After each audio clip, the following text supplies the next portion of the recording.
Still prefer my Mida. If I was to do a long range map, I'd go with Mida. Frankly, that's just me. I know a lot of my teammates use this. It's like a mini sniper.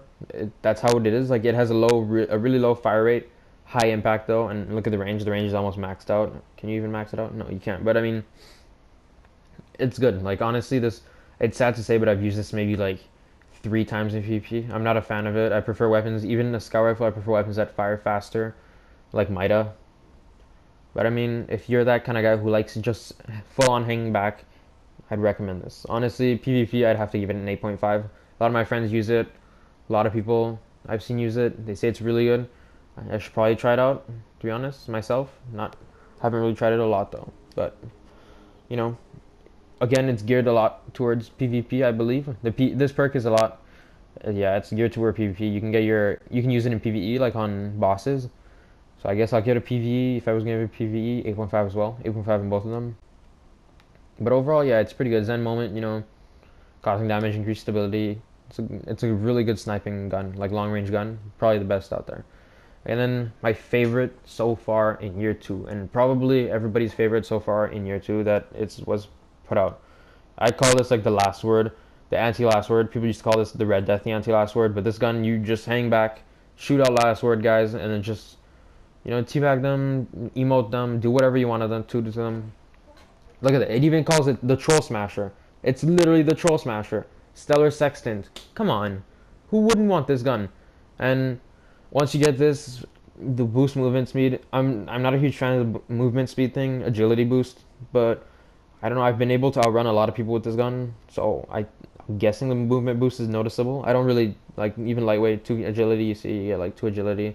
I use 2 agility, so you get this plus you get this one, which both stack. I mean, Third Eye. I really thought Third Eye was garbage, but to be honest, you're way more aware of your surroundings. Run smart drift control. Even if it takes off a bit range, you get a tiny bit more impact, a tiny bit more stability. Range, I know it increases with aim assist. Really don't see the point in this gun, to be honest. It's more like it's a long range gun that can also be used medium, maybe short range if you hit fire it. A huge fan of this. This is literally like my year 2 gun. This is the year 2 gun to have in a long time. Like it's not even funny. I use this all the time. This is my go-to trials gun. Run this with a shotgun, self-res, ram, Viking funeral, firebolt grenade, touch of flame, all that good stuff. And it's god tier. Like I'm not even joking. This gun, you guys, if you have enough legendary marks, get this right away. Like you will not regret it. This is, I cannot stress this enough. This is like the ram back in my warlock video. This gun is the gun, and thank God it's not class specific or whatsoever. And they brought it back to year 2, but it is the gun. If they bring Thorn back to year 2, I will probably jump out a window because I hate Thorn so much. But yeah, this gun. It's right now, as of right now, this gun is godly. It's not even out of shit. I was gonna say out of 10, I'd rank it a 10, but I really can't because I don't have anything to compare to the perfect gun. So, like last word, 9, maybe 9.5. If you really, really want to push it, I will go 9.5. Telesto, used it a couple times in PvE. I've actually gone flawless with in PvP with it last week on. I can't remember what the map was last week. Hold on, I'm gonna remember because it was. What was the flawless map last week? Oh, Frontier. Went flawless with this with Frontier. Yeah, my buddies want to make a good challenge. You have to use it correctly. You see an enemy coming out towards you. If you know you will miss your shots, hit the wall behind him. Once they blow up, the chances are he will lose a health. If he's already weak, you will kill him. PvE, I'll give it a 8.5 to 9. I know a lot of people use it in PvE, say they like it. Small skills will spawn orbs for your allies. Good team gun. PvP, 8, maybe 7.5. It's not god tier or anything. It's hard to use. It's situational. Yeah, PvP I'll have to give it an 8, maybe, yeah, 7.5, 8. Plan C, same thing, I went flawless with this gun with my team last week when we were trying to get a Scarab Emblem. This gun is weird, guys. I don't even know how to say it. This gun is super weird. The perk on it, this perk, charge and equip times are very short, immediately after weapon swap.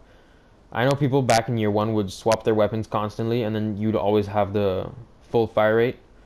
I'm honestly don't know how this gun works anymore, because literally one out of 3 times I would swap my weapons, is when the perk would actually proc. I don't know if I was just not using it correctly. I don't even know. Like, you're just supposed to swap weapons, and it's supposed to have the shortest reload time of any fusion rifle, but it procced like sometimes you switch weapons and it'd be normal fusion time, and then you swap it again, and all of a sudden it would fire at once. It's I don't know. It's an odd gun to have, to be honest. I don't even know. I don't know if I'm using this wrong or if they gave a cooldown to the Plan C perk. Overall, 7. If I don't know if I can get that perk to work correctly, I'd probably give it 7.5 to 8 even. If you can get the perk to work, I got annihilated by a team in trials. Well, not annihilated, but we got defeated by a team in trials. One guy was running this. He was really good with it. Not sure. Probably gonna have to ask him for advice on it because personally, I have no idea how this gun works, and it's sad to say. Invective. Uh, I'll give it a rank right away. It's an 8.5. Weapon regenerates. Back when I had this in year 1, I had never seen this proc. I don't know if it was just a glitch in the game or if it was broken back at the time, but I never saw it proc. Year 2, my friends say it works quite often, much like the icebreaker. Full auto, great. I don't see the point on a shotgun. Normally shotguns should be one shot kill, but if they're not, you can always have full auto. Finish them off real quick. I find full auto is kind of pointless too because you will waste ammo really fast, as you'll be wasteful with your shots. Not a huge fan of full auto on shotgun.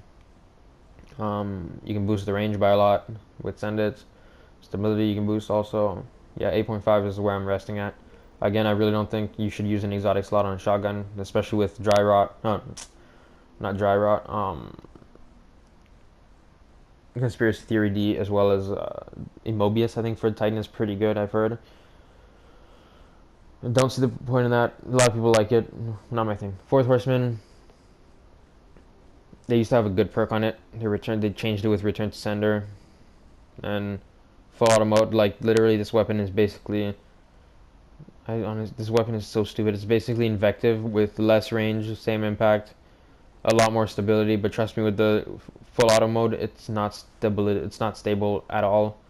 This gun is literally pointless. I've seen like one guy use this in trials, and he got destroyed with my freaking Conspiracy Theory D. Just don't get this, guys. This is like a 3, and that's not even funny.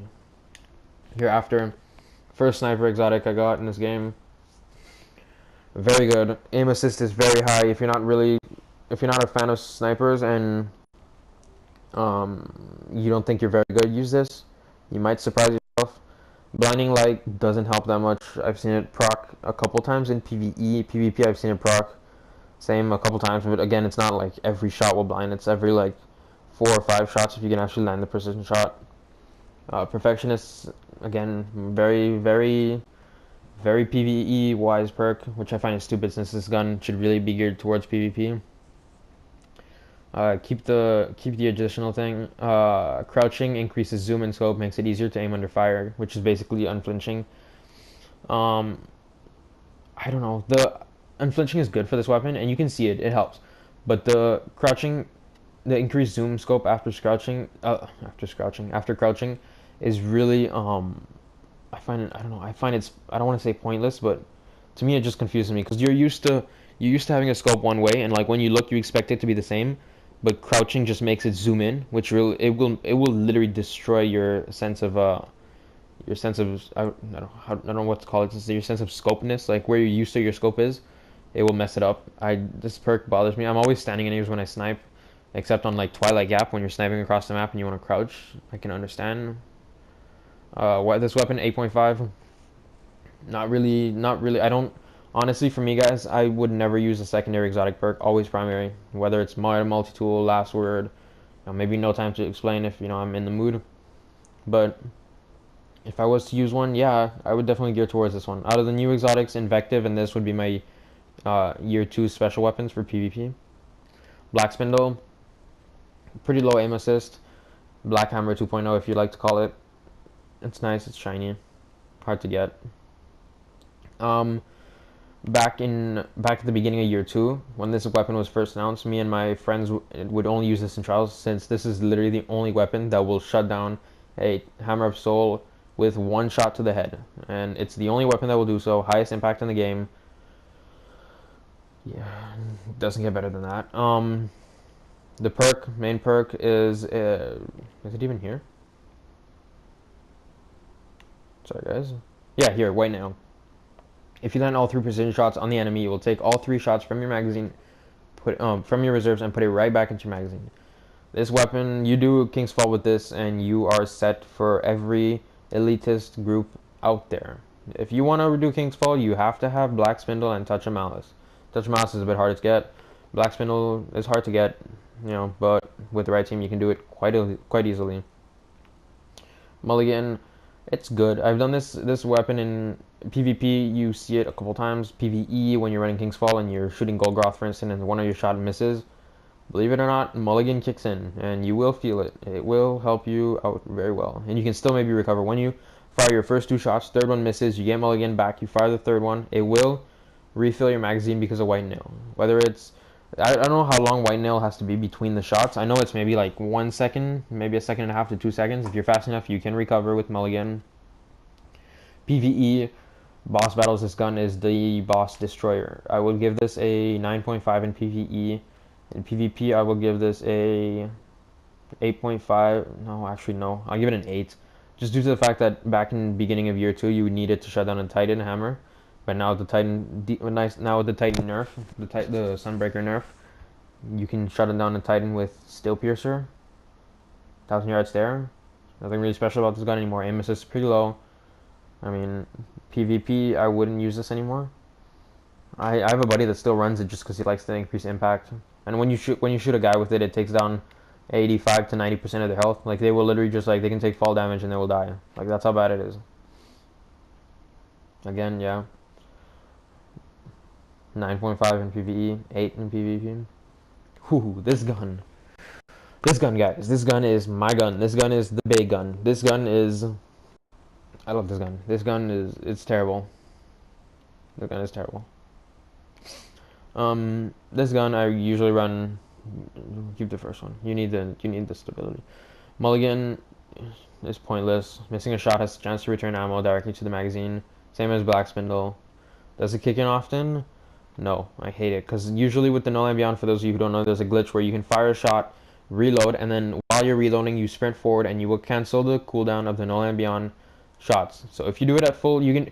This gun at full capacity with gauntlets that increase sniper reload speed and flared magwell, you can fire this gun as fast as the last word. And a 2-shot will kill someone if you can fire as fast as the last word. Just imagine that. Last word, 2-shot kill, done. And it's a sniper. It's amazing. If you can use this correctly, it's godly. Master, I find it's a useless perk. Precision damage, kills briefly, increase precision damage against next target. If you have a bubble with weapons of light and this, you will not one-shot someone. You will definitely not one-shot someone. If you proc the master and the tether, and someone is tethered, you will one-shot them. That will one-shot kill them. But if you have weapons of light and you proc the master, it will not one-shot someone. It will take down a lot of their health. If they're super squishy, like a warlock with like 0 defense, you might kill him with a body shot. Again, most of the people aren't that squishy, but you never know.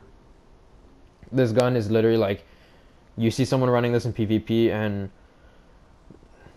they're either really good with it or they're really bad. I happen to be really lucky with my shots. A lot of my teammates say I'm good with it. I don't want to like brag or anything, but I find I'm garbage with this gun, and I just happen to get impossible headshots. But again, if you're not very good with this weapon, please don't use it. You will just be a burden to your team. And yeah, I've gone flawless a couple times with it. Full lone on beyond. It's pretty fun. It gets intense. Again, you just have to snipe. Usually run with a shotgun or a sidearm as a secondary. PvP, I'll give it an 8. There's nothing really special about it. If you're good at sniping, you will love this gun. If you're not good at sniping, then don't use this gun at all. Don't even pick it up. It's not even worth it. Just infuse it into something else. But for the most part, yeah, they fixed the scope. I remember before the scope would be terrible. You can barely see ahead, and when you would turn from left to right, it would block the scope. Now they fixed that up. It's pretty good now. Use it. Try it out. You like it. You like it. You don't. You infuse it. So yeah, 8. There's nothing really good about it. People can play good with it.